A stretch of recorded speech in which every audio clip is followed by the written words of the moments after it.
Ujian akhir semester. 3, 2, 1. Assalamualaikum warahmatullahi wabarakatuh. Alhamdulillahirobbilalamin. Wassalatu wassalamu ala asrofil anbiya'i wal mursalin wa ala alihi washabihi ajmain amma ba'du. Puji dan syukur senantiasa kita ucapkan kehadirat Allah Subhanahu wa taala yang telah memberikan limpahan karunia-Nya, yang mana telah memberikan kita kesehatan pada kita.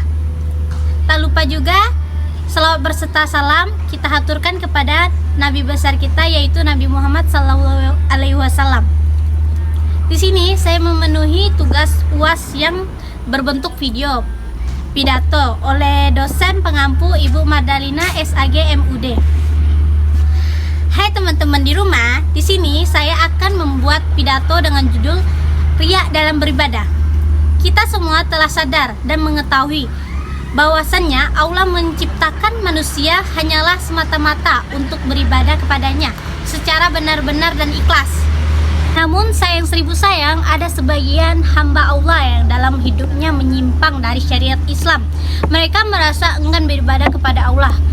Bahkan kadang sebagian hamba Allah yang beribadah kepada Allah, kan tetapi salah satu alamat dan tujuan mereka mencapai tujuan yang keliru. Di samping mencari ridho Allah, juga mereka ingin menjadi orang yang popularitas.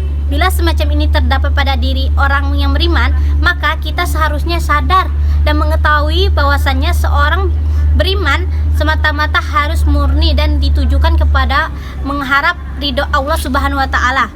Hadirin teman-teman yang di rumah, melaksanakan ibadah didasari dengan hati ikhlas, maka hakikatnya adalah mengerjakan segala kebaikan yang tidak ingin dilihat, diketahui, apalagi dipamerkan kepada orang lain, melainkan kita menjauhkannya karena perbuatannya bisa menghancurkan amalan kita pada akhirnya sia-sia. Dalam hal ini Nabi Muhammad SAW bersabda, ada 4 macam tanda bagi orang yang riya, yaitu yang pertama, malas ketika sendirian. Yang kedua, sangat tangkas atau giat dalam hadapan banyak orang. Yang ketiga, amal ibadahnya meningkat ketika dipuji. Yang keempat, menurun ketika perilaku atau ibadah dicela.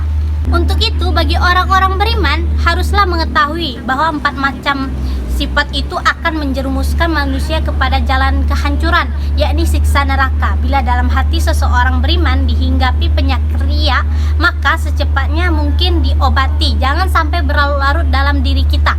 Hadirin teman-teman yang di rumah, adapun yang dikerjakan dan semuanya itu baik-baik, tetapi ada rasanya, maka hasilnya nol atau sia-sia. Untuk itu marilah kita koreksi diri kita masing-masing. Apakah selama ini kita dalam hati kita ada penyakit riya? Bila ada, maka secepatnya untuk dihapus agar segala kebaikan yang kita lakukan mendapat pahala dari Allah Subhanahu wa taala, sebagaimana surah Al-Maun ayat 4-7. Artinya, maka kecelakaanlah bagi orang-orang yang sholat, yaitu orang-orang yang lalai dari sholatnya, orang-orang berbuat riya dan enggan atau menolong dengan barang berguna. Demikianlah sekilas yang bisa saya sampaikan, dengan harapan agar segala kebaikan kita senantiasa diterima oleh Allah Subhanahu wa taala. Dan mudah-mudahan pula kita dilindungi dari perbuatan riya yang berakibatkan merusak amal kebaikan. Lebih dan kurang mohon maaf. Sebelum menutup, saya akan berpantun dulu nih. Bayi merangkak di atas tanah, berangkat hingga ke belakang rumah. Semoga pidato ini menjadi berkah untuk lentera di alam barzah. Saya akhiri, wassalamualaikum warahmatullahi wabarakatuh.